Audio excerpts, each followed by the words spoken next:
photos of the hundreds of monuments that have been damaged or destroyed in Kharkiv, documenting what was there for future rebuilding. No one thinks that will happen fast. I think it won't take just a year, more likely 2 years. The destruction is everywhere, but you should also consider that some of these buildings are monuments. It's not basic repair work. Outside the capital, Kyiv, in the town of Makariv, people repair their houses by daylight and quit when night comes. As soon as Russian forces left the area, they got right to work. We have a plan to make small repairs, then to repair institutional buildings to be able to open schools and kindergarten.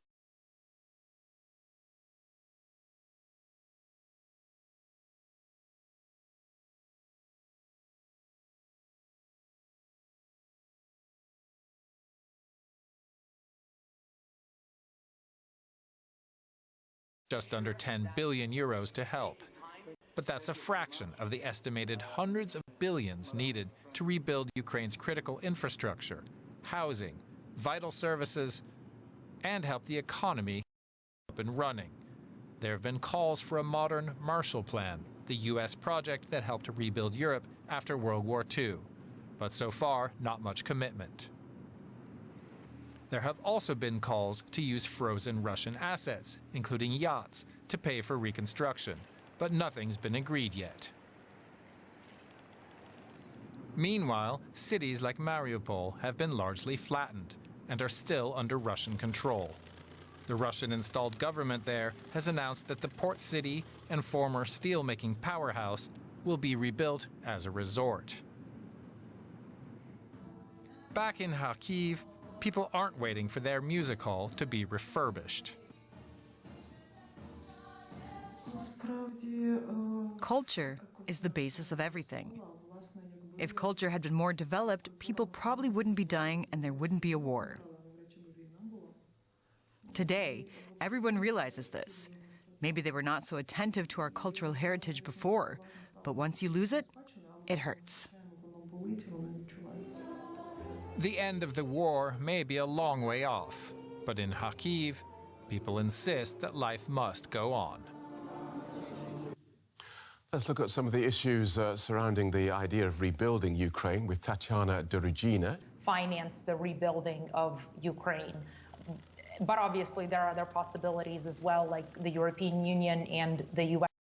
some aid to this war should lose their personal assets over it. And those assets should, just like in any civil suit, there should be due process. But I think just like we make people in civil suits pay damages for what they have done, we should hold those people responsible as leaders and as ensure that that is necessary here.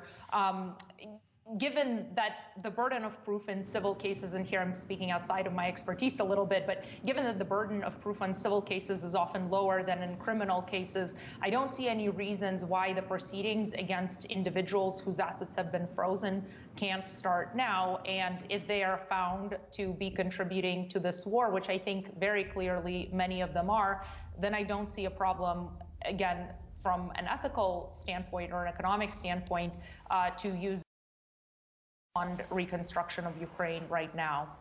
That's very clear. Thank you so much for joining us, Tatiana Dorogina, Associate Professor of Finance at the University of Young People at risk of hunger this year.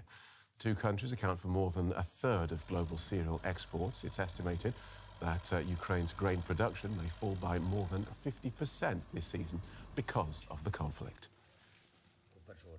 President Zelensky says 200,000 children are among the Ukrainians who have been forcibly taken to Russia. In his video address, he claimed that children had been abducted from orphanages or taken with their parents. He added that Ukraine would punish those responsible. Former German Chancellor Angela Merkel has condemned Russia's war as barbaric and a blatant breach of international law. In her first public speech since stepping down from Parliament 6 months ago, she said she stood in solidarity with Ukraine. During her time as Chancellor, her government was often criticised for its Russia-friendly approach. EU diplomats have approved a new round of sanctions against Russia for its invasion of Ukraine after making concessions to Hungary. Monday saw the bloc agree a ban on most oil imports, including Hungarian opt-outs. The EU was able to make the deal after agreeing to Hungary's demand to drop the head of the Russian Kirill from the bloc's blacklist. Let's go to DW correspondent Christine Mundwa in Brussels. Welcome, Christine. So tell us more about this last-minute deal.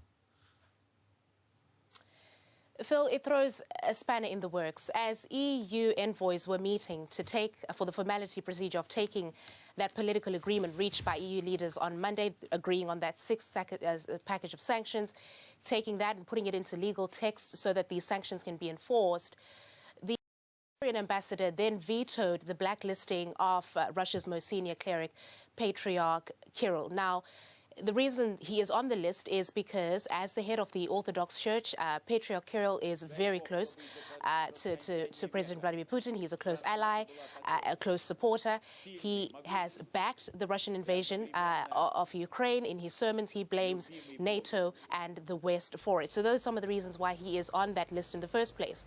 Now, the Hungarians have insinuated at the fact that they don't want to be targeting religious figures in the blacklisting and in sanctions. But the key question is, why bring this up now when EU leaders were gathered at that summit on Monday, where they came out with this agreement? Prime Minister Viktor Orban didn't seem to raise the issue there. So this has come out as a bit of an ambush, again putting the Hungarians in the position where they are seen to be stalling the process of further targeting Russia by way of sanctions. Indeed, you will know this sixth package, Phil, took as long as it did because the Hungarians were lobbying against a ban on Russian oil. Now, for their part, they did secure extensive opt-outs. And now there is the feeling that the Hungarians have been given an inch and they're going to go for the yard. How far will they take this is the question now. Will they be able to get this sixth package of sanctions through? Will the EU ultimately remove Patriarch Kirill from that list, again, giving the Hungarians more than what others perhaps might be getting? So this is where things stand now, and we are listening to the discussion as it goes along, trying to get as much as we can out of that, because the Commission has told us that the discussion on this continues. Thank you for that, Christine. Christine Mundwa in Brussels.